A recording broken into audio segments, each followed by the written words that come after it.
အားလုံးပဲမင်္ဂလာပါရှင်စိတ်စတာနဲ့ပြန်လည်ကြိုဆိုလိုက်ပါရယ်ယခုတင်ဆက်ပေးမယ့်အကြောင်းလေးကတော့သမီးလေးမွာဘူးကိုဝင်ဆောင်ထားရပြီဆိုပြီးတော့လူပြောများနေတဲ့ဆိုဗီယက်တစ်စင်နဲ့ဟဲဝီယန်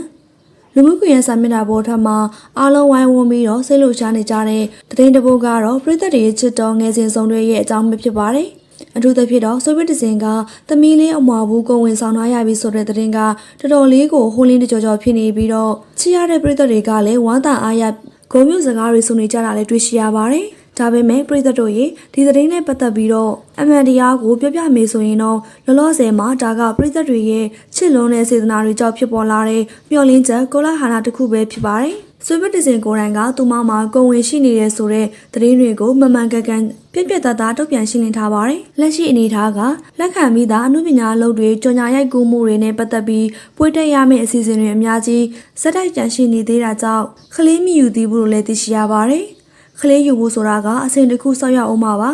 အခုချိန်မှာတော့အမှုပညာလုပ်တွေကိုပဲအာယုံစိုက်ထားပါတယ်လို့သူမကပိုးပင်လေးနဲ့ပြောဆိုခဲ့ကြောင်းလည်းတွေ့ရှိရပါတယ်ရှင်ဒါအပြင်ပို့ပြီးတော့အားကျစရာကောင်းတာက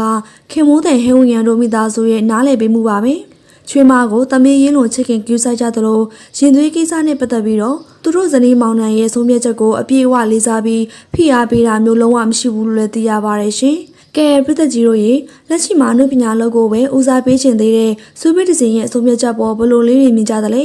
ငယ်စဉ်ဆုံးရဲ့အမွာဘိုးရင်သွေးလေးကိုရောဘယ်တော့လောက်မြင်တွေ့ရမလဲဆိုတာမှတ်ချက်လေးမှာအားလုံးဆွေးနွေးနိုင်ပါတယ်ရှင်မင်္ဂလာပရိဝတ်တီကို3,500ကျော်ဖို့ကုန်ကြခင်ကဓာတ်ပုံရိုက်ခဲ့တဲ့ငယ်စဉ်စုံတွေပရိသတ်များအားလုံးပဲမင်္ဂလာပါရှင်မင်္ဂလာပွဲတွေအားလုံးတေးကမှအခမ်းအနားဆုံးအကုန်ကြအများဆုံးလို့တောင်ပြောရမယ့်မင်္ဂလာပွဲတစ်ခုရှိနေပါတယ်အဲ့ဒါကတော့တခြားသူတွေမဟုတ်ပါဘူးငယ်စဉ်စုံတွေလို့ချစ်စနိုးခေါ်ကြတယ်မကြခင်လက်ထက်တော်မဲ့နိုင်ငံကျော်တရုတ်ဆောင်စုံတွေမင်းသားဟင်းဝရနဲ့မင်းသမီးလေးဆိုပြတဲ့စင်တို့ပါပဲသူတို့ဟာမင်္ဂလာပွဲအခမ်းအနားအစ်စ်ကိုမကျင်းပခင်မင်္ဂလာအကြိုဓာတ်ပုံအတွက်ကိုပဲ7,500ကျော်ထိအကုန်ကြခင်ပြီးတော့ရိုက်ကူးခဲ့တယ်ဆိုတဲ့သတင်းတွေကြောင့်အခုလူမှုကွန်ရက်တစ်ခုလုံးမှာပါဆက်အဟောင်းသားဖြစ်နေကြပါတယ်ငယ်စဉ်စုံတွေဟာပရိဝတ်တီပုံတောင်တာမန်ပြည်တွင်းကလှပတဲ့နေရာတွေမှာရိုးရိုးလေးရိုက်ကူးခဲ့တာမဟုတ်ပါဘူးသူတို့စုံတွေကငွေကုန်ကြေးကြအများကြီးအကုန်ကြခံပြီးတော့တရုတ်နိုင်ငံယူနန်ပြည်နယ်ကလီကျန်းရေခဲတောင်ထိပ်ထိ